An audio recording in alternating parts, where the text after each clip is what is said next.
O ito, para sa mga nagsasabi na magugutom yung mga pamilya namin sa Pilipinas o yung mga sinusuportahan namin sa Pilipinas.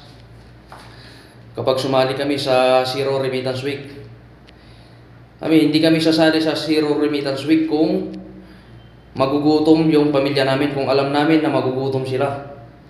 Kasi bago kami sumali dyan, siyempre nakahanda na kami. Sinabihan namin sila kasi ang pamilya mo nakapagantay nga ng isang buwan, isang linggo pa kaya. So yung mga OFW na ayaw sumali, hindi naman kayo pinipilit. Ito, voluntary lang din naman. Ako, in-accept ko lang yun kasi isang linggo lang din naman eh. Kasi wala namang mawawala kung sasali tayo kasi hindi naman isang buwan eh. Kung isang buwan sana yan, yun, pero kung isang linggo lang, wala namang problema doon. Pangalawa, yung iba sumasahod naman yan ng asingko eh, hindi naman sumasahod agad yan eh. Kaya walang problema yon.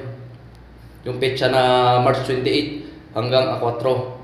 So yung mga sumali, wala namang problema. Kagaya sa akin sumali ako, wala namang issue doon kung tutusin. Kasi panawagan lang naman yun, voluntary lang naman yun, hindi naman sa pilitan. So yung mga ayaw, wala namang problema kasi decision nyo naman yun. Kasi karapatan nyo naman talaga magpadala sa mga mahal nyo sa buhay sa Pilipinas. Pero kagaya ng sinabi ko, kagaya namin na sumali, hindi magugutom yung pamilya namin. Dahil lang sa 1 week na zero remittance na sinalihan namin. So yun lang guys.